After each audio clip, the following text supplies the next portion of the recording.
وزارت معارف و علم داغستان با نشر یک مکتوب رسمی گفت به آموزگارانی که برای کار به تاجیکستان میروند 60,000 روبلی معادل $1,000 آمریکایی معاش خواهد داد. مقامات وزارت معارف و علم تاجیکستان روز 10 ایول در یک نشست خبری گفتند این مقدار پول از حساب بودجه روسیه پرداخته می شود. نورالدین سعید وزیر معارف و علم تاجیکستان گفت آنها به آموزگارانی که برای کار به تاجیکستان می آیند تنها معاش حد میانه در کشور را پرداخت کرده با منزل زیست و شرایط معیشی تامین خواهند نمود.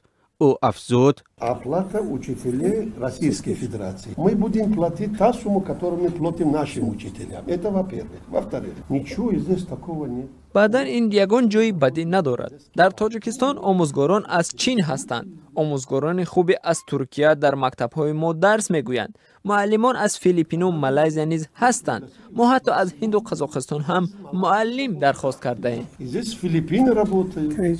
Мы пригласили из Казахстана. در همین حال در نامه رسمی وزارت معارف و علم داغستان که روز 9 ایول دسترس رادیوی آزادی شد، از رئیسان شعبه‌های معارف این کشور خواسته شده است برای کار در تاجیکستان آموزگارانی با تجربه را پیشنهاد کنند.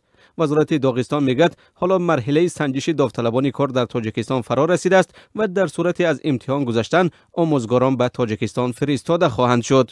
در مکتوب وزارت معارف و علم داغستان گفته میشد برای کار در تاجیکستان معلمان فن متماتیک، انفرماتیک، بیولوژی، شیمی و زبان روسی را جستجو دارند. آموزگاران داوطلب باید تجربه نه کمتر از 5 ساله آموزگاری داشته باشند. با هر یک آموزگار داوطلب کار در تاجیکستان شرطنامه کاری 1 ساله بسته میشد که پس از انجام مهلت امکان تمدید کردن آن وجود دارد.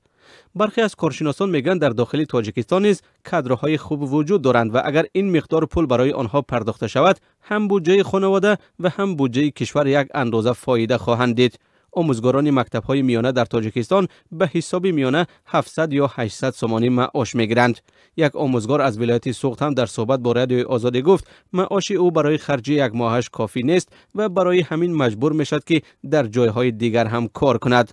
هنوز معلوم نیست که پس از این اعلان چقدر از آموزگاران از داغستان خواهش کار کردن در تاجیکستان را پیدا میکنند. اما میخائیل وجدایف رئیس اداره رسترودنیچسو در تاجیکستان قبلا در یک صحبت با رادیوی آزادی گفته بود قرار است امسال نخستین گروه 30 نفری آموزگاران از روسیه به تاجیکستان سفربر شوند.